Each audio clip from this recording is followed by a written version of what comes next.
Andariki namaskaram. My name is Neha Gupta. Please subscribe VIP TV Telugu News Channel. Hi, my name is Roshni. Please subscribe VIP TV Telugu News Channel.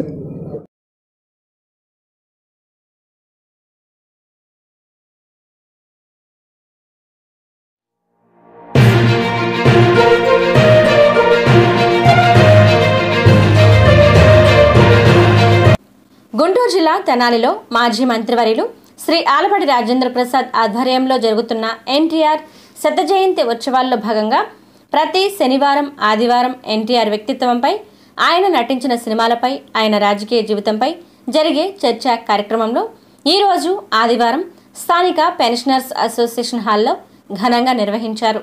అనంతరం ప్రముఖ హరికథ భాగవతారు రంగస్థల కళాకారుడు శ్రీ నరాలశెట్టి సాంబశివరావు గారిని సన్మానించి జ్ఞాపికను అందజేశారు. ఈ కార్యక్రమంలో వక్తలు కంచర్ల ఏడుకొండలు మరియు దేవిశెట్టి భాస్కర్ గారు తెలుగుదేశం జెండా రూపకల్పన ఎన్టీఆర్ అనుసరించిన విధానం అనే అంశంపై ప్రసంగించారు. ఈ కార్యక్రమంలో వెంపడి సత్యనారాయణ, మాదల కోటేశ్వరరావు, దేవరపల్లి భవానీ, ఎన్టీఆర్ జగన్, ముప్పానేని రాఘవరావు, అజీజ్, రామలింగేశ్వరరావు, రాధాకృష్ణమూర్తి, కంచర్ల నాగభూషణం, గోళ్ల ప్రభుదాసు, కంచర్ల చంద్రశేఖర్, వి ప్రసాద్ తదితరులు పాల్గొన్నారు. ఎన్టీఆర్ శత జయంతి ఉత్సవ కమిటీ సభ్యులు, తెలుగుదేశం పార్టీ శ్రేణులు, ఎన్టీఆర్ అభిమానులు పాల్గొన్నారు. సమీక్ష సమావేశాన్ని మనం ఇక్కడ నిర్వహించుకోవడం జరుగుతుంది. ఈ సమీక్ష సమావేశంలో ఒక రెండు అంశాలు తీసుకొని ఆ అంశం మీద ఇద్దరు వక్తల్ని ప్రసంగించాల్సిందిగా మనం ఎంపిక చేసుకొని ఆ వక్తల్ని మనం ఆహ్వానించుకొని వారి చేత మాట్లాడించడం జరుగుతుంది. అలాగే ఒక కళాకారుని కూడా ఈ సందర్భంగా సన్మానించుకోవడం జరుగుతుంది. కాబట్టి ఇచ్చేసినటువంటి వారందరూ ఆశీర్వదిలో బయట ఉన్న వాళ్ళు కూడా వచ్చి కూర్చుంటే సభను ప్రారంభించుకుందామని విజ్ఞప్తి చేస్తున్నాను. ప్రత్యేక ప్రసంగాంశం ఏంటంటే తెలుగుదేశం జెండా రూపకల్పన, ఎన్టీఆర్ గారు అనుసరించినటువంటి విధానం గురించి వక్తల్ని మనం పిలుచుకోవడం జరిగింది. దీంట్లో శ్రీ కంచర్ల ఏడుకొండల గారిని తెలుగుదేశం పార్టీ సీనియర్ నాయకులు వారిని వేదికను అలంకరించవలసిందిగా కోరుతున్నాం. వీరికి శ్రీ రామలింగేశ్వరరావు గారి నుంచి ఇచ్చేసి వారికి పుష్పగుచ్చాన్ని అందించాల్సిందిగా కోరుతున్నాం మీ కరతాళ ధ్వనులతోటి.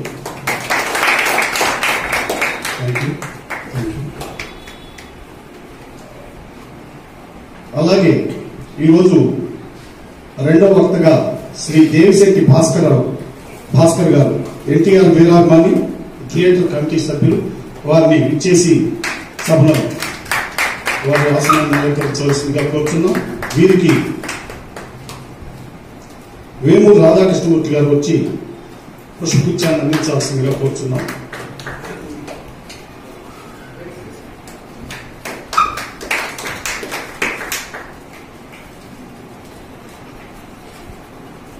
ఇక కార్యక్రమాన్ని ఈరోజు సత్కారం పొందుతున్నటువంటి స్థానిక కళాకారుడు శ్రీ నరాలశెట్టి సాంబశివరావు గారు, ప్రముఖ హరికథా భాగవత రంగస్థల నటులు, చక్రాయపాలెం, వారిని కూడా వేదిక మీదకి రావాల్సిందిగా కోరుచున్నాం. వీరికి అజీజ్ గారు పుష్పగుచ్చాన్ని అందించాల్సిందిగా కోరుచున్నాం.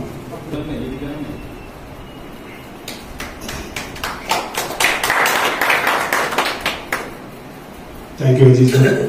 ప్రారంభించుకోబోయే ముందు సర్వ విఘ్నాలకు అధిపతి అయినటువంటి విఘ్నేశ్వరాన్ని స్తుతిస్తూ శ్లోకాన్ని పాడుకొని శుక్లాంబరధరం విష్ణుం శశివర్ణం చతుర్భుజం ప్రసన్నవదనం ధ్యాయే సర్వ విఘ్నోపశాంతయే అగజా ఆనన పద్మార్కం గజానన మహర్నిశం అనేకదంతం భక్తానాం ఏకదంతముపాస్మహే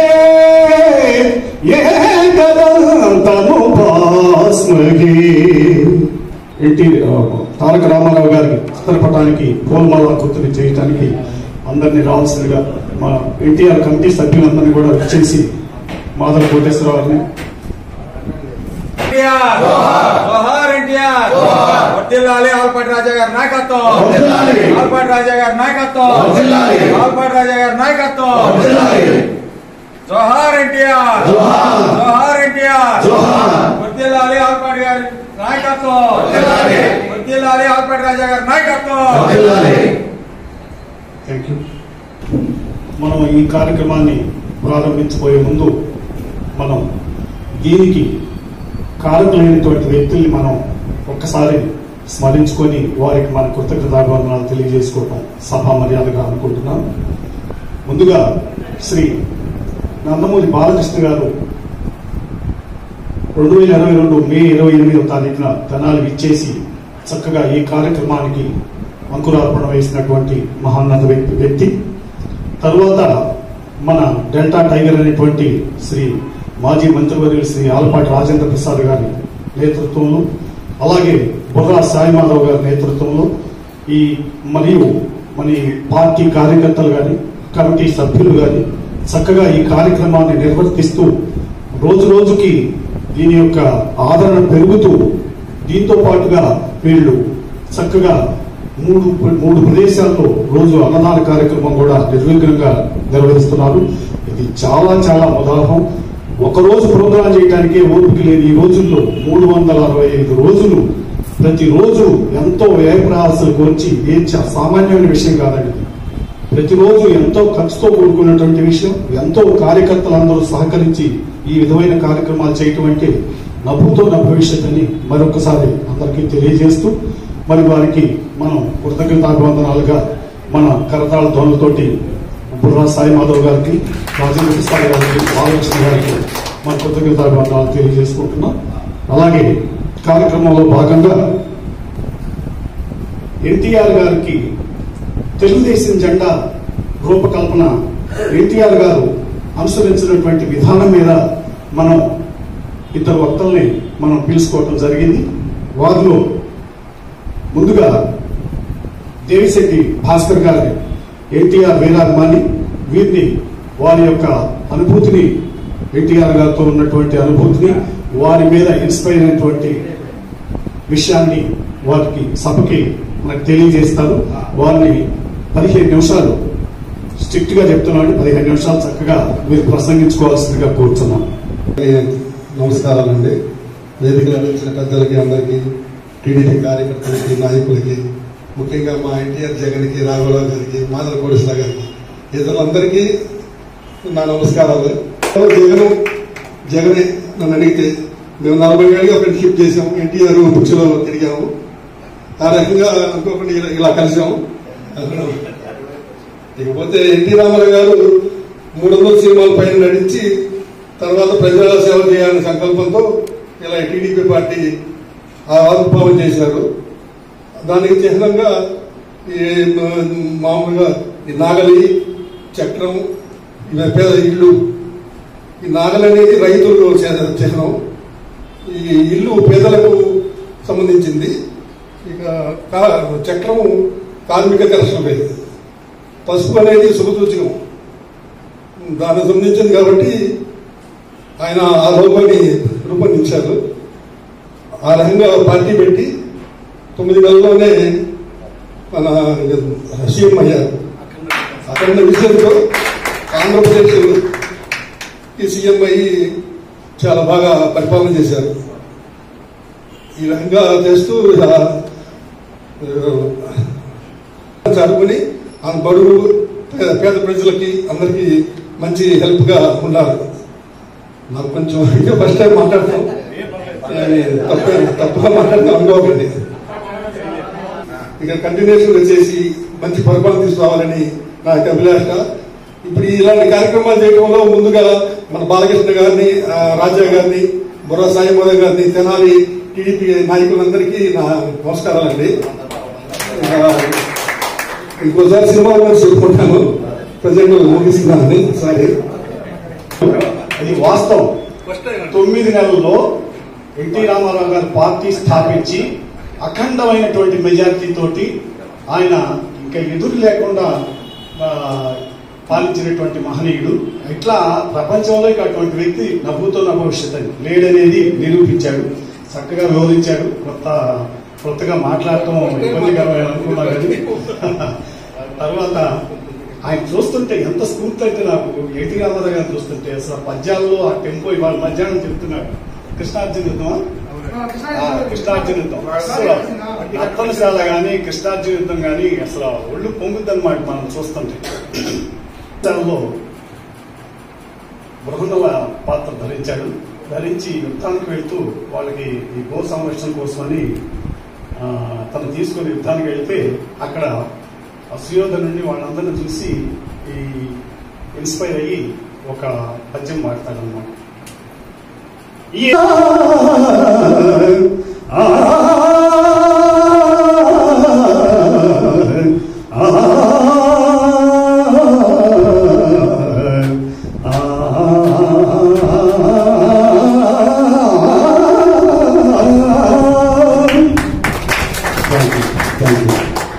సబ్జెక్ట్ మీద తెలుగు జెండా రూపకల్పన ఎన్టీఆర్ గారు అనుసరించినటువంటి విధానం, దీని మీద 15 నిమిషాలు ప్రసంగించవలసిందిగా కోరుతున్నాను.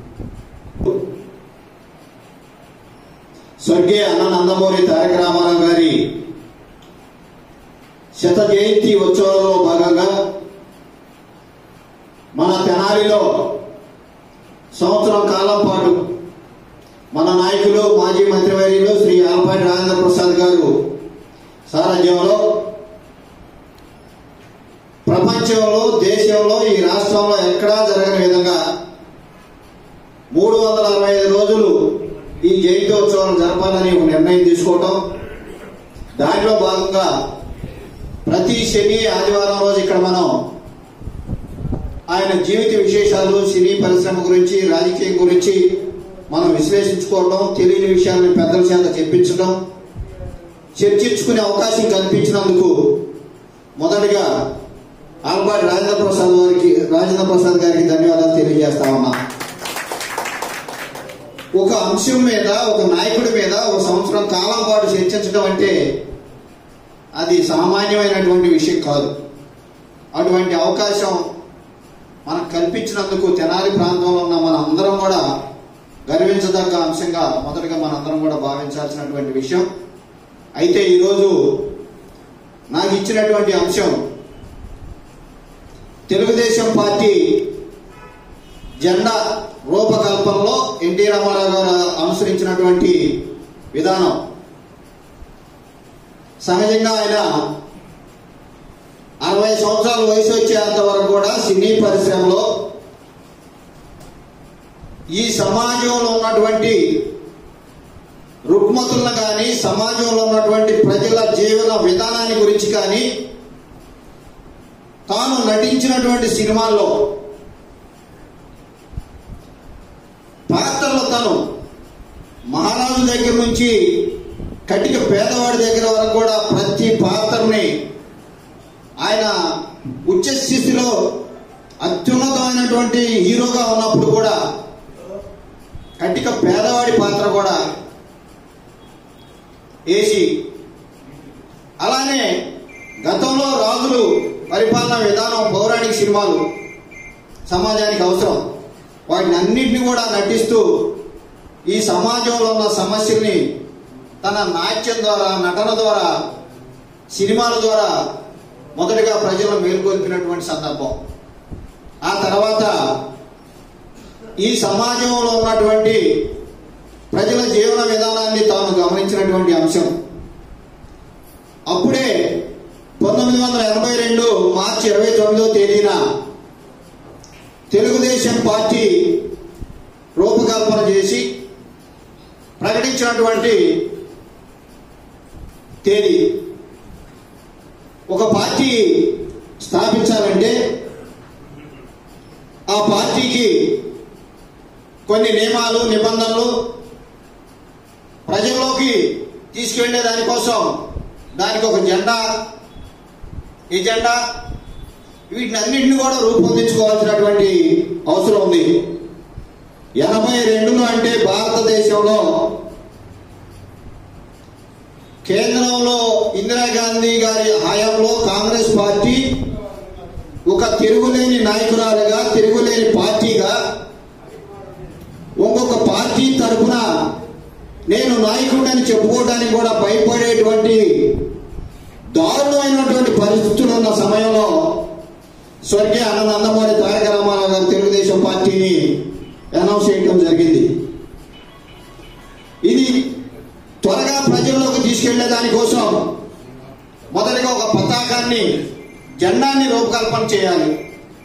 ఈ జెండాని రూపకల్పన చేయడానికి దానికి ఒక రూపు, దాని మీద ఒక డిజైన్, ఆకర్షణ ఉండాలి. కాబట్టి మనకి తెలుగు వారికి మరి ముఖ్యంగా శుభసూచికంగా ఉండే దానికోసం మొదటిగా మన అనాదిగా నుంచి కూడా మన ఇళ్ళకి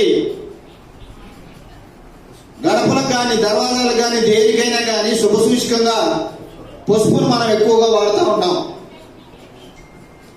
అదే శుభసూచికంగా ఈ సమాజాన్ని మేలుకొల్పే దానికోసం, ఈ సమాజంలో ఉన్న ప్రజల దగ్గరికి దగ్గరగా అతి తొందరగా చేరువయ్యే దానికోసం ఈ పసుపు అనే కలర్ని తీసుకుని తెలుగుదేశం పార్టీ జెండాగా ప్రకటించి ఆ జెండాలో ఒక గుర్తులు, ఈ సమాజంలో ఎవరైతే వెనకబడి ఉన్నారో, అనగదొక్కబడి ఉన్నారో, కార్మికులుగానే, కర్షకులుగానే తన జీవనాన్ని కొనసాగిస్తా ఉన్నారో వారి జీవన విధానాన్ని అన్నింటినీ కూడా ఈయన రూపకల్పన చేసి సినిమాలుగా తీసుకున్నాడు. కాబట్టి నా పార్టీ జెండాలో ఈ సమాజంలో ఉన్నటువంటి పేదలకి గుర్తుగా ఒక గుడిసె, అలానే ఈ సమాజంలో ఉన్న ప్రతి వ్యక్తి కూడా తిండి తినాలి అంటే రైతు కష్టపడాలి.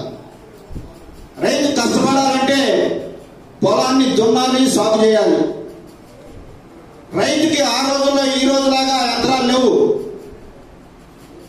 పొలాన్ని దున్నాలి, సాగు చేయాలంటే నాగలతో దున్నాలి. ఆ దున్నే కోసమే రైతులకి చిహ్నంగా నాగల గుర్తుని ఎన్నుకున్నారు. ఈ సమాజంలో ఒక యంత్రం పనిచేయాలన్నా, ఈ సమాజంలో ఉన్నటువంటి మనుషులకి, ప్రజలకి తమ జీవన విధానం ముందుకు నడవాలన్నా అవసరమైనటువంటి వస్తువుల్ని కార్మికులు తయారు చేయాలి. తన చెమటను వచ్చి, తన చెమటని, రక్తాన్ని చెమటగా మార్చి కష్టపడి ఆ రోజు సమాజానికి కావాల్సినటువంటి వస్తువుని తయారు చేయాల్సినటువంటి అంశం కార్మికులు. ఈ మూడింటిని కూడా, పేదల్ని, రైతుల్ని, కార్మికుల్ని, ముగ్గురును కూడా ప్రధానమైనటువంటి అంశంగా తీసుకుని ఈ మూడు గుర్తుల్ని ఈ జెండాలో, పసుపు రంగు కలిగినటువంటి జెండాలో సింబల్గా ఈ మూడింటిని కూడా జెండా మీద ముద్రించి ఈ తెలుగు జాతికి ఒక పవిత్రమైనటువంటి ఒక పార్టీ, పవిత్రమైనటువంటి ఒక జెండాని ఈ సమాజంలో ఎవరైతే అవసరం పసుపు రంగు కలిగినటువంటి జెండాలో సింబల్గా ఈ మూడింటిని కూడా జెండా మీద ముద్రించి ఈ తెలుగు జాతికి ఒక పవిత్రమైనటువంటి ఒక పార్టీ, పవిత్రమైనటువంటి ఒక జెండాని ఈ సమాజంలో ఎవరైతే అవసరమో వారికి సంబంధించినటువంటి గుర్తులుగా జెండాని రూపొందించినటువంటి అంశం. ఆ జెండాని రూపకల్పన చేయటంతోనే ఈ సమాజంలో ఉన్న ప్రజల దగ్గరగా ఈ తెలుగుదేశం పార్టీ వెళ్ళడం జరిగింది. కాబట్టి 9 నెలల్లో, అంతకు ముందు దేశంలో ఎక్కడ ఏ పార్టీ కూడా, ఏ నాయకుడు కూడా అంతకు ముందు రాజకీయాలతో సంబంధం లేని ఒక వ్యక్తి ఒక పార్టీని స్థాపించి 9 నెలల్లోనే అతి బలమైనటువంటి ఇందిరాగాంధీ గారి పార్టీ కాంగ్రెస్ పార్టీని ఒక్కటి వేళతో పెకలించి 202 సీట్లతో తెలుగుదేశం పార్టీని అఖండమైనటువంటి మెజార్టీతో ఆంధ్రప్రదేశ్ లో గెలిపించినటువంటి మహోన్నతమైనటువంటి వ్యక్తి స్వర్గీయ నందమూరి తారక రామారావు గారు. ఆ రోజుల్లో ఇందిరాగాంధీ గారు, కొంతమంది రాజకీయ నాయకులు వేగంగా కూడా మాట్లాడారు. రాజకీయం అంటే ముఖానికి రంగులు వేసుకోవటం, డాన్సులు వేయటం కాదు, వేషాలు వేయటం కాదని, ఈయన ఎంతకాలం ఈ పార్టీని నడుపుతాడని, ఈ పార్టీని నిలవనివ్వలేమని ఎన్నో తనని కించిపరిచేలాగా రాజకీయంలో కొత్త కదా, మొదట్లోనే బెదిరిస్తే బెదిరిపోతాడు, ఇందిరాగాంధీ గారి గడ్డం లేకుండా ఉండాలని ప్రయత్నం చేసినటువంటి సందర్భం. అటువంటి సందర్భాలను కూడా లెక్క చేయకుండా కేవలం 9 నెలల్లోనే తెలుగు జాతికి, గతంలో మా చిన్నతనంలో నాకు అంతగా తెలియదు, పెద్దలు చెప్తా ఉంటారు, ఢిల్లీ వెళ్తే మనల్ని కూడా మద్రాసీలు అనేవాళ్ళు అంట. అన్నగారు సినీ పరిశ్రమలో ఉండి ఢిల్లీ వెళ్ళినా కూడా ఎవరు మీరంటే మేము మద్రాసీలు అని చెప్పుకోవాల్సిన పరిస్థితి ఉండేదంట ఆ రోజుల్లో. అన్న స్వర్గీయ నందమూరి తారక రామారావు గారు తెలుగుదేశం పార్టీ పెట్టి 9 నెలల్లోనే 202 సీట్లు తీసుకుని ఆంధ్రప్రదేశ్కి ముఖ్యమంత్రి అయినాకే భారతదేశంలో తెలుగు జాతి ప్రత్యేకంగా ఉందని ఒక ప్రత్యేకమైనటువంటి గుర్తింపు వచ్చింది తెలుగుదేశం పార్టీ నందమూరి తారక రామారావు గారు ముఖ్యమంత్రి అయిన తర్వాతే. ఆ తరువాత ఆయన ముఖ్యమంత్రి అయిన తర్వాత ఢిల్లీలో మన రాష్ట్ర ప్రభుత్వానికి సంబంధించి ఆంధ్ర భవన్ అనేది అధికారికంగా మనకు ఢిల్లీలో ఒక కేంద్రాన్ని, మన ముఖ్యమంత్రి అయితే, మన అధికారులు అయితే ఢిల్లీలో కేంద్ర ప్రభుత్వంతో అవసరాలు పని మీద ఎత్తే ఎక్కడెక్కడో ఉండాల్సినటువంటి దౌర్భాగ్య పరిస్థితుల్లో ఉండేది. అంతకు ముందు అన్నగారు ముఖ్యమంత్రి అయిన తర్వాత ఢిల్లీలో తెలుగు భవన్ అనే ఒక బిల్డింగ్ నిర్మించి మన ముఖ్యమంత్రి వెళ్ళినా, మన మంత్రులు వెళ్ళినా, మన అధికారులు వెళ్ళినా అక్కడే ఉండి ఢిల్లీ స్థాయిలో మనకు ఒక ప్రత్యేకమైనటువంటి తెలుగు జాతి ఉంది భారతదేశంలోని గుర్తింపు తీసుకొచ్చినటువంటి మొట్టమొదటి వ్యక్తి స్వర్గీయ అన్న నందమూరి తారక రామారావు గారు. అప్పటి నుంచే ఆయన తెలుగుదేశం పార్టీ పెట్టిన దగ్గర నుంచి ఒక పెనుమార్పు ఈ సమాజంలో.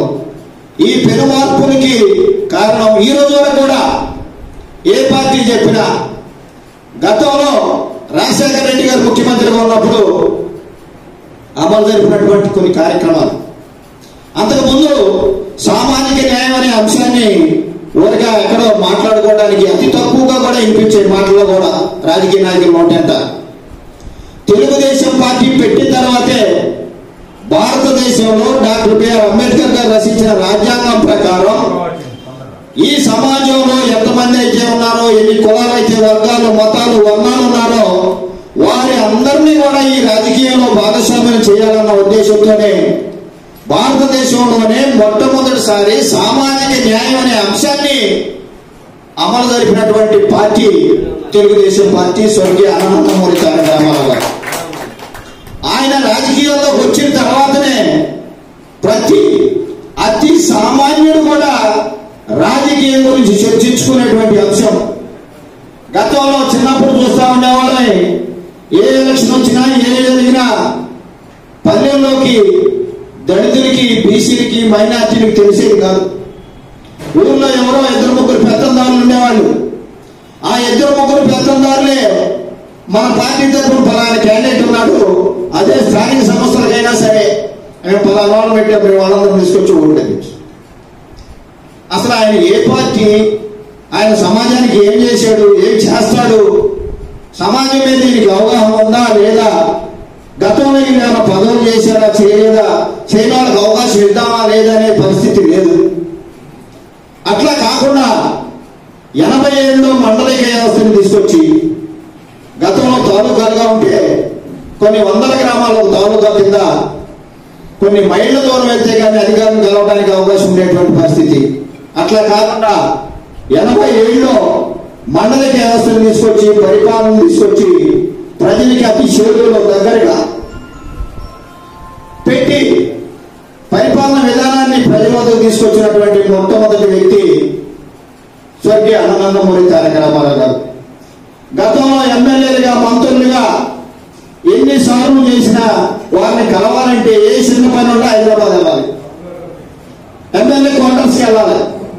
ఆయన్ని కలవడానికి వెళ్ళాలంటే ఒక నియోజకవర్గ స్థాయిలో ఒక 4-5 నాయకులు ఉండేవాళ్ళు. వాళ్ళకి నచ్చితేనే వీళ్ళు అక్కడ తీసుకెళ్తారు. ఆ తీసుకెళ్ళినప్పుడు కూడా వాళ్ళు మాట్లాడొచ్చి వీళ్ళకి చెప్తారు, చెప్పాను, నేను మాట్లాడేది చేస్తాను. వీళ్ళు ఆ విషయం మాట్లాడారో ఏ విషయం మాట్లాడారో కూడా వీళ్ళకి తెలియదు. అవ్వదు. చెప్పేవన్నీ చేస్తాం. అలా కాకుండా ఈరోజు తెలుగుదేశం పార్టీ ముఖ్యమంత్రిగా ఉన్న రామారావు గారు ముఖ్యమంత్రి ఉన్న దగ్గర నుంచే ఎమ్మెల్యే అయినా మంత్రి అయినా మీ దగ్గరికి ప్రజలు రావడం కాదు, ప్రజల దగ్గరికే మీరు వెళ్ళాలి. ప్రజలు ఓట్లు వేస్తేనే మనం అధికారంలో ఉన్నాం కాబట్టి వాళ్ళ దగ్గరికి వెళ్ళి వాళ్ళ సమస్యలు తెలుసుకుని ఆ గ్రామాల్లో ఆ ప్రాంతాల్లో ఉన్నటువంటి సమస్యల్ని మనమే తెలుసుకుని మనమే పరిష్కరించాల్సినటువంటి అవసరం ఉందని ప్రతి ఒక్కరిని కూడా ప్రజా ప్రతినిధుల్ని ప్రజల దగ్గరికి పంపించినటువంటి మొట్టమొదటి ముఖ్యమంత్రి భారతదేశ చరిత్రలో స్వర్గీయ నందమూరి తారక రామారావు గారే. కాబట్టి ఆయనకి ఈ తెలుగు జాతి ఉన్నంత కాలం ఎన్నాళ్ళైనా ఆయన్ని మర్చిపోకుండా మనం గుర్తుంచుకోవాల్సినటువంటి అంశం ఉంది. గుర్తుంచుకోవాల్సిన బాధ్యత మన మీద ఉంది. మనకి ఎందుకంటే చిత్ర పరిశ్రమ ద్వారా కూడా దేశంలో ప్రత్యేకమైన గుర్తింపు, రాజకీయంలో ప్రత్యేకమైన గుర్తింపు, ఈ సమాజంలో పేదరికం పోగొట్టే దానికోసం ఒక ప్రత్యేకమైన గుర్తింపు, ఆయన పెట్టినటువంటి పథకాలని ఈ రోజు వరకు కూడా కొన్ని రాష్ట్రాలు అమలు జరగకపోతే ఆయన్ని అమలు జరపడానికి ప్రయత్నం చేస్తా ఉన్నారు. మొట్టమొదటిసారిగా ప్రతి పేదవాడు ఏ కుటుంబంలో కూడా తిండి లేకుండా నిద్రపోకూడదన్న ఉద్దేశంతోనే కేజీ ₹2 బియ్యం, అలానే ప్రతి వ్యక్తి కూడా గుడ్డ లేకుండా ఉండకూడదన్న ఉద్దేశంతో జనతా వస్త్రాలని తక్కువ రేటుకి సగం రేటుకి ఆ రోజు జనతా వస్త్రాలను ఇప్పించినటువంటి పరిస్థితి. గతంలో పెద్ద గాలి వాన వస్తే మరి ముఖ్యంగా దళిత వాడల్లో పేదలకి కొద్దిపాటి పెద్ద గాలి వస్తే ఇల్లు మొత్తం పడిపోవడం. ఆనాడు అధికారంలో ఉన్నటువంటి కాంగ్రెస్ పార్టీ 30 గొంగులు 100 తాటాకులు ఇచ్చి మళ్ళీ కప్పుకుంటేనేవాడు. అట్లా కాదన్న ఉద్దేశంతోనే పేదవాడు కూడా ఏ ఉపద్రవం వచ్చినా భయపడకుండా ధైర్యంగా తన జీవితాన్ని గడిపే దానికోసమే 85లోనే పక్కా గృహాల పథకాన్ని తీసుకొచ్చి సమాజంలో ప్రతి పేదవాడికి కూడా భయపడకుండా గౌరవంగా ఈ సమాజంలో హోదాగా ధైర్యంగా నిద్రించే దానికోసం పక్కా గృహ పథకాన్ని భారతదేశం దేశ చరిత్రలో మొట్టమొదటిసారి ఆంధ్రప్రదేశ్లో తీసుకొచ్చినటువంటి వ్యక్తి స్వర్గీయ నందమూరి తారక రామారావు గారు. స్వర్గీయ నందమూరి తారక రామారావు గారు ఒక దళిత మహిళల్ని అసెంబ్లీ స్పీకర్గా శ్రీమతి ప్రతిభ భారతి గారిని అసెంబ్లీ స్పీకర్గా చేసినటువంటి గౌరవం. గతంలో ఒక దళితులు ఎమ్మెల్యేగా మంత్రులుగా ఉన్నా కూడా ఏదో నామకే వాస్తువులాగా ఇప్పుడు ఉన్నటువంటి మంత్రివర్గంలో కొన్ని పదవులు ఉన్నాయి కొంతమందికి. ఈ సమాజంలో జరుగుతున్న అంశాన్ని చర్చించుకునే దానికోసమే వేదిక బట్టి ఈ అంశాల్లో కూడా కొన్ని మాట్లాడాల్సినటువంటి అవసరం ఏర్పడతా ఉంది. దాన్ని రాజకీయంగా మాట్లాడుతున్నారని మాత్రం అనేది అనుకోవద్దని మనం చేస్తూ ఈరోజు చాలా మందికి అత్యున్నతమైనటువంటి పదవులు ఇస్తామని చెప్తా ఉన్నారు. గౌరవం పొందలేనటువంటి పదవులు ఇచ్చి అధికారాలు మాత్రం ఏ ఓటు లేనటువంటి ఒక నెల జీతం తీసుకునే సలహాదారు దగ్గర సకల సేకరణ పెట్టి సకల మంత్రికి ఈ రాష్ట్రంలో పెత్తనం చేస్తున్నటువంటి మహోన్నతమైనటువంటి వ్యక్తి ఈ రాష్ట్రాన్ని రోజు పరిపాలిస్తా ఉన్నాడు. గతంలో కూడు గుడ్డ నీడ, ఈ సమాజం సమ సమాజం నవ సమాజంగా, ఈ సమాజంలో ఏ వ్యక్తి కూడు లేకుండా గుడ్డ లేకుండా నీడ లేకుండా జీవించకూడదన్న ఉద్దేశంతో తెలుగుదేశం పార్టీ పెట్టి కేజీ బియ్యం ₹2 ఇచ్చి పక్కా గృహం నిర్మించి ప్రతి పేదవాడికి కూడా అత్యున్నతమైనటువంటి గౌరవాన్ని ఇచ్చినటువంటి ముఖ్యమంత్రులు స్వర్గీయ నందమూరి తారక రామారావు గారు పరిపాలిస్తే, అదే చంద్రబాబు నాయుడు గారి టైంలో అన్నగారు జాతీయ స్థాయిలో గుర్తింపు తీసుకొస్తే చంద్రబాబు నాయుడు గారి టైంలో అంతర్జాతీయ స్థాయిలో ఈ తెలుగు జాతికి ప్రత్యేకమైనటువంటి గుర్తింపు తీసుకొచ్చినటువంటి సందర్భం. ఆనాడు ముఖ్యమంత్రిగా చంద్రబాబు గారు ఉన్నప్పుడు విదేశాల నుంచి భారతదేశానికి ఏ ముఖ్య వ్యక్తి వచ్చినా సరే, అమెరికా అధ్యక్షుడు వచ్చినా సరే, భారతదేశ భారతదేశంలో ఆంధ్రప్రదేశ్లో చంద్రబాబు నాయుడు గారు ముఖ్యమంత్రిగా ఉన్నాడు. ఆ రాష్ట్రానికి వెళ్ళాలి. ఆ రాష్ట్రంలో పరిపాలన విధానాన్ని మేము కూడా చూడాలి అని వాళ్ళు కోరి ఆంధ్రప్రదేశ్లో హైదరాబాద్లో ప్రోగ్రాం పెట్టుకున్నటువంటి సందర్భం. అటువంటి ప్రత్యేకమైనటువంటి ఒక గుర్తింపు అంతర్జాతీయ స్థాయిలో తీసుకొచ్చి ఈరోజు ఒక తెలుగు జాతికి ఒక ప్రత్యేకమైనటువంటి గుర్తింపు తీసుకొస్తే ఈనాడు మాది ఆంధ్రప్రదేశ్, మాది తెలుగు జాతి అని చెప్పుకోవడానికి బయటికి వెళ్ళి ఈ సమాజంలో ఉన్న వ్యక్తులు భయపడుతున్నటువంటి సందర్భంలో ఈరోజు మనం జీవనం కొనసాగిస్తా ఉన్నాం. కాబట్టి మనందరం కూడా నేనేం కోరుతా ఉన్నానంటే, ముఖ్యంగా ఒక సంవత్సరం కాలం పాటు వీటన్నింటినీ చర్చించుకునే దానికోసం ఒక మహత్తరమైనటువంటి అవకాశం మన తెనాలి ప్రాంతానికి మనందరికీ కలిగింది. ఈ అవకాశాన్ని కల్పించినటువంటి వ్యక్తి మన అన్న మాజీ మంత్రివర్యులు ఆలపాటి రాజేంద్ర ప్రసాద్ గారు. ఒక సంవత్సర కాలం పాటు అంటే చాలా వ్యయ ప్రయాసాలకు వచ్చి సరే దాన్ని సమర్థించుకుని ఖర్చు పెట్టగలిగిన దాన్ని నిర్వహించగలిగేటువంటి ఒక కమిటీ ఉండడం కూడా ఒక గొప్ప విషయం. ఆయన ఫస్ట్గా జయంతోత్సవాలు పెడతాము చేద్దాం అనుకున్నప్పుడు ఒకసారి మాతో అందరితో కూర్చొని మాట్లాడుతూ ఉన్నప్పుడు ఒకటే అన్నాడు ఆయన, ఎంత ఖర్చు అయినా సరే ఎవరు సహకరించినా సహకరించకపోయినా ఒక సంవత్సరం పాటు ఈ కార్యక్రమం నిర్వహిద్దాం అనుకున్నాం. మనందరూ కూడా మన కార్యకర్తలు మన నాయకులందరూ కూడా సహకరించండి. మన తెలుగు జాతికి ఒక ప్రత్యేకమైనటువంటి గుర్తింపు మనం తీసుకొద్దాం. దానికి నేను సిద్ధంగా ఉన్నాను, మీరు అందరం కూడా సిద్ధంగా కండి అని మమ్మల్ని అందరినీ కూడా హెచ్చరించడం జరిగింది, సూచనలు ఇవ్వడం జరిగింది. దానిలో భాగంగానే గత మే నెల 28వ తారీఖున ప్రారంభించుకుని ఈ రోజు వరకు కూడా మనం కొనసాగించుకుంటా ఉన్నాం. దీనివల్ల మన ప్రాంతంలో మన దగ్గర ప్రాంతంలో ఉన్నటువంటి కళాకారులు అన్ని రంగాల్లో నిష్ణాతులైనటువంటి వ్యక్తుల్ని గౌరవించుకునే అవకాశం మనందరికీ కలిగింది. కళలో కానీ కార్యక్రమాన్ని కానీ అందరూ నిర్వహించలేరు. ఆ నిర్వహించినప్పుడు కళలో వాళ్ళు ప్రావీణ్యత పొందినప్పుడు వాళ్ళని గుర్తించి సత్కరించుకోవాల్సిన అవసరం ఈ సమాజంలో ఉన్నటువంటి మన అందరి మీద ఉంది. ఆ బాధ్యతని ఈరోజు ప్రతిరోజు థియేటర్లో సన్మానించుకుంటా ఉన్నాం. సోమవారం నుంచి శుక్రవారం వరకు, శనివారం ఆదివారం ఇక్కడ పెట్టుకుంటా ఉన్నాం.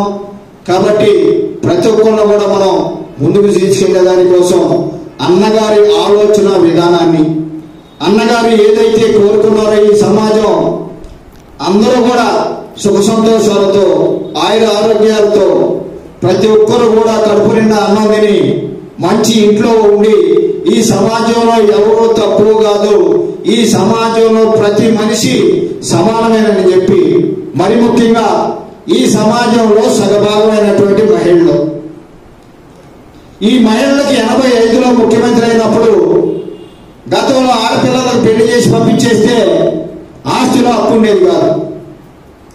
85లో ఒక చట్టం తీసుకొచ్చి ఒక కుటుంబంలో మగపిల్లలు ఎంతమంది ఉంటే ఆడపిల్లలు ఎంతమంది ఉన్నా వాళ్ళకు కూడా ఆస్తిలో సమాన హక్కుని తీసుకొచ్చు చట్టం చేసినటువంటి మొట్టమొదటి ముఖ్యమంత్రి స్వర్గీయ నందమూరి తారక రామారావు గారు.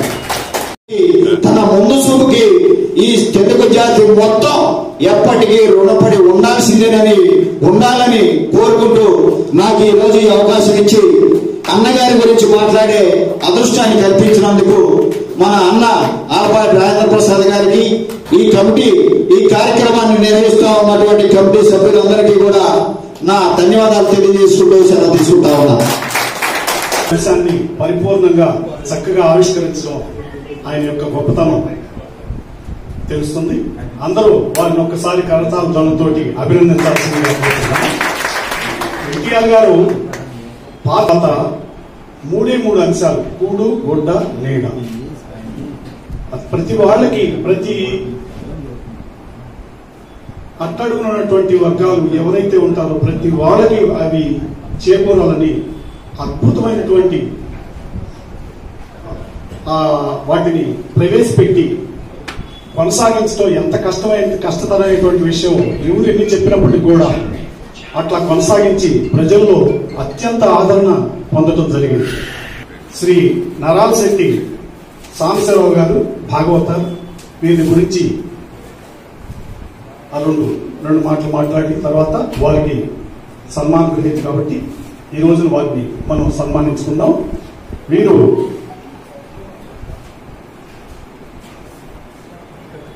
చక్రాయపాలెం గ్రామం, తెనాలి మండలంలో చక్రాయపాలెం గ్రామం వాసి.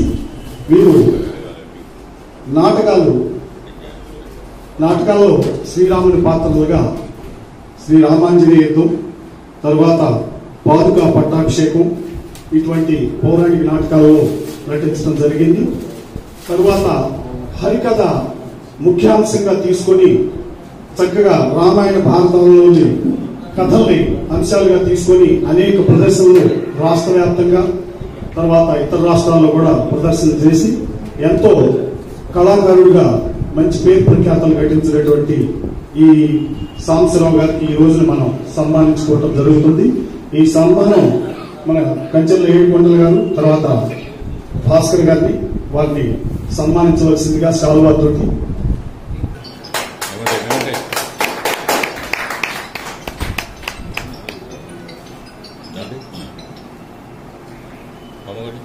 తర్వాత దండ, తర్వాత జ్ఞాపిక,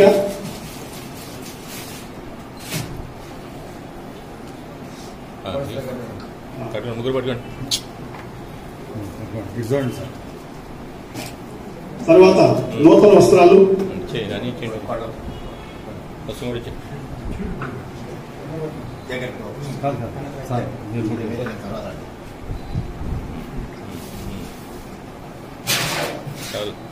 తర్వాత ఎన్టీఆర్ శతకాన్ని అందించవలసిందిగా కోరుచున్నాం.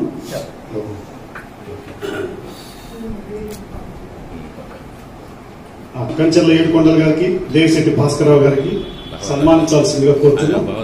శాల్వాతోటి మామయ్యతోటి.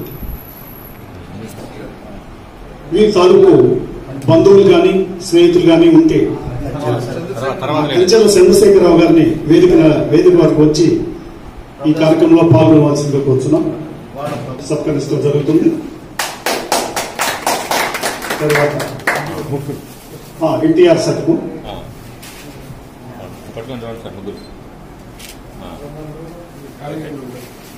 ఆ తర్వాత దేవిశెట్టి ఆ కమిటీ మెంబర్లంతా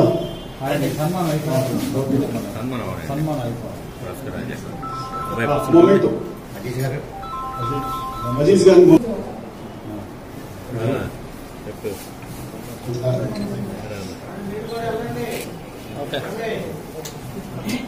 ఎన్టీఆర్ జగన్ గారిని కోరుచున్నాం. వీళ్ళు తెర వెనక ఉండి అత్యంత సేవలు చేసే వాళ్ళలో ముఖ్యులు.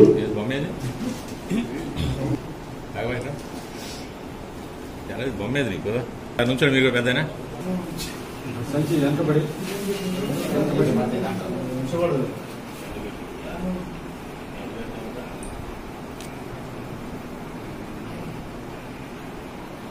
వారి స్పందన తెలియజేయవలసిందిగా కోరుచున్నాను. ఇప్పుడు నందమూరి తారక రామారావు గారి శత జయంతి ఉత్సవాలు చేస్తున్నటువంటి కమిటీ సభ్యులందరికీ, ఎన్టీఆర్ అభిమానులకు, తెలుగుదేశం అభిమానులకు అందరికీ కూడా నూతన సంవత్సర శుభాకాంక్షలు తెలియపరుస్తూ అందరికీ నమస్కారాలు చేస్తూ సమర్పించుకుంటూ ఉన్నాను. 365 రోజులు ఈ శత జయంతి ఉత్సవాలు జరగడం అంటే సామాన్యమైనటువంటి విషయం కాదు. ఈ కమిటీకి సహకరించేటటువంటి ప్రతి ఒక్కరికి కూడా సభాముఖంగా ధన్యవాదాలు తెలియపరుచుకుంటూ, ఎన్టీ రామారావు గారిని గురించి చెప్పాలంటే ఆయన పౌరాణికాలు, జానపదాలు, చారిత్రాత్మకమైనటువంటి సినిమాలు, సాంఘికాలు దేంట్లో అయినా ఏ పాత్ర చేసినా కూడా ఆయన వల్ల ఆ పాత్రకు ఎదుగొచ్చేది. ఏ పాత్ర చేసినా ఆయన కూడా అలాంటి సకపురుషుడు, మహానుభావుడు. ఎన్టీ రామారావు గారు. ఆయన మన తెలుగు జాతి గౌరవ ప్రదర్శనని భారతదేశానికే కాక ప్రపంచ దేశాలకు కూడా చాటి చెప్పినటువంటి మహాపురుషుడు, మహా వక్త మన ఎన్టీ రామారావు గారు. ఇంకొక విషయం ఏంటంటే, జగతిలో జనించే ప్రతి జీవి కూడా చచ్చిపోతూ ఉంటారు. జగతి జనించు చచ్చు కొరకే మరణ పుట్టుచ్చు పెరుగుచ్చు పరుపుకు కొరకే నాటకములకు పాత్ర వలె నలువ సృష్టి ప్రతిదీ చిరకాల నివారి గాని ఎవరు బ్రతకరండి, ఆయన బ్రతికుంటాడు. తెలుగు జాతి ఎంతకాలం అయితే ఉంటుందో, ఈ భూమి ఆకాశం ఎంతకాలం అయితే తెలుగు జాతి వారు ఉంటారో అంతవరకు ఎన్టీఆర్ రామారావు గారు బ్రతికే ఉంటారు. అలాంటి మహాపురుషుడు. ఈవేళ 1 గంటకు శ్రీకృష్ణార్జున సినిమా వచ్చింది. ఆ సినిమా చూసి నేను సినిమా అయిపోయినాకే బయలుదేరి వచ్చాను. అలాంటి మహానుభావుడు ఏ పాత్ర వేసినా సరేనండి, ఆ పాత్రకి ఆయన వల్లే వచ్చేది. కానీ అలాంటి మహాపురుషుడు యొక్క శత జయంతి మహోత్సవాలు జరగడం అంటే సామాన్యమైనటువంటి విషయం కాదు. సంవత్సరం 365 రోజులు ఉత్సవాలు జరుపుతూ ప్రతి ఒక్క కళాకారుని కూడా సత్కరిస్తూ ఉన్నటువంటి ఈ కమిటీ వారందరికీ కూడా మరొకసారి నా నమస్కారాలు సమర్పించుకుంటూ ఉన్నాను. నాకు ఫోన్ చేసి మన కమిటీ వారు చెప్పారు, మీకు రేపు ఆదివారం 5:30-6 గంటలకు రావాలండి, మీకు సత్కారం ఉంటుందని. అయితే ఆ శకపురుషుని యొక్క ఆరాధన మహోత్సవాలలో నాకు ఈ సత్కారం జరగడం నా పూర్వజన్మ సుకృతంగా భావిస్తూ ఉన్నాను. కనుక ఈ కార్యక్రమం నిర్వహించేటటువంటి వారు మన ఆలపాటి మాజీ మంత్రివర్యులు ఆలపాటి రాజేంద్ర ప్రసాద్ గారు, అలాగే మన పున్నా సాయి మాధవ్ గారు కూడా సహకరిస్తూ ఉన్నారట. ఈ కార్యక్రమానికి సహకరించే ప్రతి ఒక్కరికి కూడా నా నమస్కారాలు సమర్పించుకుంటూ, నేను ఫస్ట్ నాటకాలు ఆడానండి. నా నాటకాల గురువులు, నేను అలా ఉన్న నాటకాలు మనకు ఉచితంగా చెప్పినటువంటి మహాపురుషులు, మహానుభావులు వాళ్ళు. అన్నం రామబ్రహ్మ గారు దారులు హార్మోనిస్టు, ఏకాక్షర లింగం గారని తెనాలిలోనే ఉండేవారు వారు. బేతా వెంకటరావు గారు, బివి బ్రహ్మయ్య గారు, మాధవపతి సత్యం గారు కూడా ఆయన దగ్గర నేర్చుకున్నారంట, సినీ గాయకులు. ఆయన మా గురువు గారు. తర్వాత హరికథ గురువులు సింహాద్రి అనంతరెడ్డి భాగవతాలు గారు, పొరుగుగరియ భాగవతాలు గారు. అయితే నీకు పాదకులు వచ్చిన పద్యం వినిపిస్తానండి, ఎందుకంటే మాకు సార్ ఉన్నారు కాబట్టి. తమ్ముడా లక్ష్మణ, ఏను నీకంటే పెద్దనుగానా భక్తి నాయడల చూపినావు, భక్తి నాయడల చూపినావు, సంతసము నిందే నాకంటే పెద్దలవు కనుల ఎడల. అయితే ఆ శకపురుషుని యొక్క ఆరాధన మహోత్సవాలలో నాకు ఈ సత్కారం జరగడం నా పూర్వజన్మ సుకృతంగా భావిస్తూ ఉన్నాను. కనుక ఈ కార్యక్రమం నిర్వహించేటటువంటి వారు మన ఆలపాటి మాజీ మంత్రివర్యులు ఆలపాటి రాజేంద్ర ప్రసాద్ గారు, అలాగే మన పున్నా సాయి మాధవ్ గారు కూడా సహకరిస్తూ ఉన్నారట. ఈ కార్యక్రమానికి సహకరించే ప్రతి ఒక్కరికి కూడా నా నమస్కారాలు సమర్పించుకుంటూ, నేను ఫస్ట్ నాటకాలు ఆడానండి. నా నాటకాల గురువులు, నేను అలా ఉన్న నాటకాలు మనకు ఉచితంగా చెప్పినటువంటి మహాపురుషులు, మహానుభావులు వాళ్ళు. అన్నం రామబ్రహ్మ గారు దారులు హార్మోనిస్టు, ఏకాక్షర లింగం గారని తెనాలిలోనే ఉండేవారు వారు. బేతా వెంకటరావు గారు, బివి బ్రహ్మయ్య గారు, మాధవపతి సత్యం గారు కూడా ఆయన దగ్గర నేర్చుకున్నారంట, సినీ గాయకులు. ఆయన మా గురువు గారు. తర్వాత హరికథ గురువులు సింహాద్రి అనంతరెడ్డి భాగవతాలు గారు, పొరుగుగరియ భాగవతాలు గారు. అయితే నీకు పాదకులు వచ్చిన పద్యం వినిపిస్తానండి, ఎందుకంటే మాకు సార్ ఉన్నారు కాబట్టి. తమ్ముడా లక్ష్మణ, ఏను నీకంటే పెద్దనుగాన భక్తి నా ఎడల చూపినావు భక్తి నా ఎడల చూపినావు సంతసము నిందే నాకంటే పెద్దలవు కనుల ఎడల ద్విగుణ భక్తిని నీవు చూపింపవలదే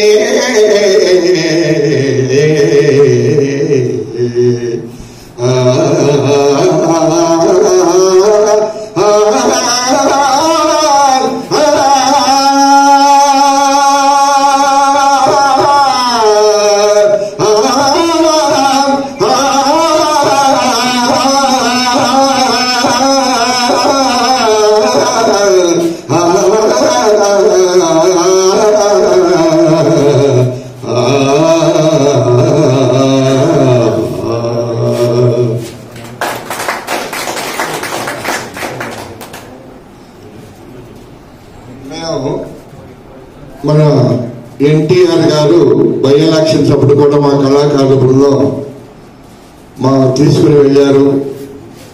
వారి పాటలు పాడేవాళ్ళం. అయితే గుర్తులేవులేండి. ఎప్పుడు ఆయన ఫస్ట్ 83 తర్వాత బై ఎలక్షన్స్ లో కదా అమలు తీసుకెళ్ళింది.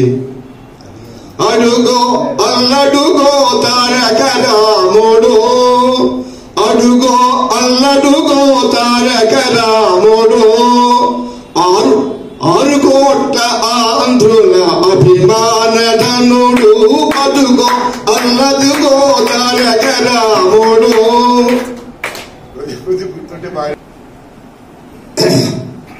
దేవి కష్టములెట్లను పుణ్యక్షేత్రమైన వారణాసి దర్శించి చూడు. ఈ వారణాసి భక్తయోగ పదన్యరాసి వారణాసి భవదులిత శాస్త్రవకరాసి వారణాసి స్వర్ణదీ తట సంభాసి వారణాసి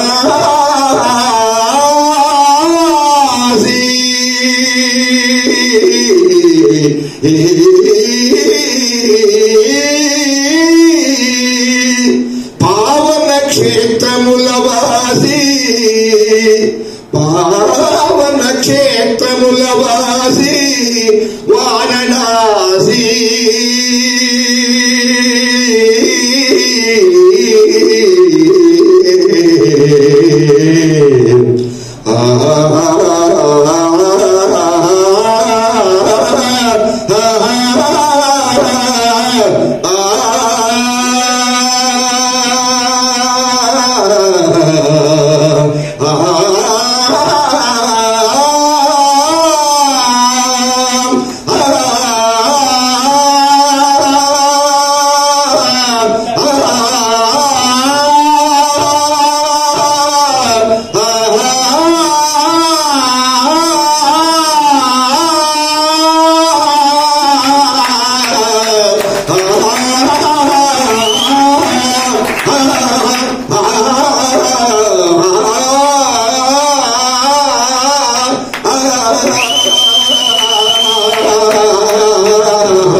కృపాచార్య భాగ్యేయ కించిత్ కాల ఓపిక చేయము, అందరిలో పోవచ్చును.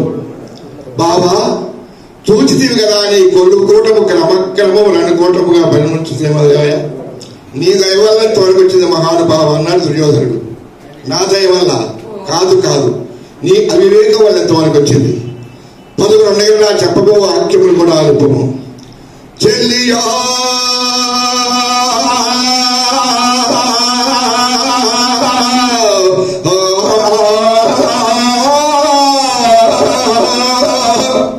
చెల్లెకో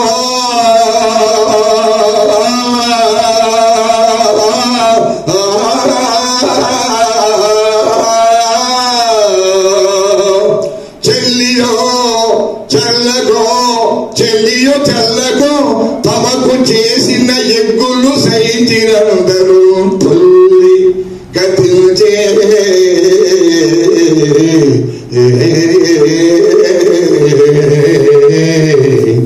నేడు నన్ను దూతగా పంపిది సంధిసేయా నీ పిల్లలు పాపలు ప్రజలు పెంపు వహింపగా పొందు చేసేదవో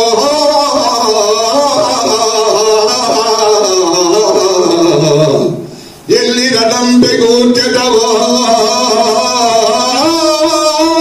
లేక సంధి సేతువు ఏర్పడ తెలుపు గౌరవేశ్వర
పర్వాలేదు, తినటానికి ఉండటానికి ఉంది, పర్లేదు. కార్యక్రమాన్ని సత్కారాన్ని ఎన్టీఆర్ గారు శతజయంతి ఉత్సవాల్లో జరుపుతున్నటువంటి కమిటీ సభ్యులకు, కమిటీ కార్యకర్తలకు, ఎన్టీఆర్ అభిమానులకు, తెలుగుదేశం కార్యకర్తలందరికీ కూడా మరొకసారి నా ధన్యవాదాలు, నమస్సుమాన్యులు సమర్పించుకుంటూ సెలవు. సినిమా శ్రీ తిరుపతి వెంకటేశ్వర కళ్యాణం ఉదయం అందరూ వెళ్లి తిలకించవచ్చు. ఈ రోజున ఈ కార్యక్రమంలో చక్కగా వక్తలు అద్భుతంగా ప్రసంగించి వారికి ఇచ్చినటువంటి సందేశాత్మకమైనటువంటి అంశాన్ని చక్కగా వివరించినందుకు కంచెల ఏడుకొండల గారికి, తర్వాత భాస్కర్ గారికి ప్రత్యేకంగా అందరికీ కృతజ్ఞతలు తెలియజేస్తూ విచ్చేసినటువంటి ఎన్టీఆర్ అభిమానులందరికీ, కార్యకర్తలకి మరొకసారి కృతజ్ఞతాపూర్వకంగా వందనాలు తెలియజేసుకుంటూ స్వస్తి.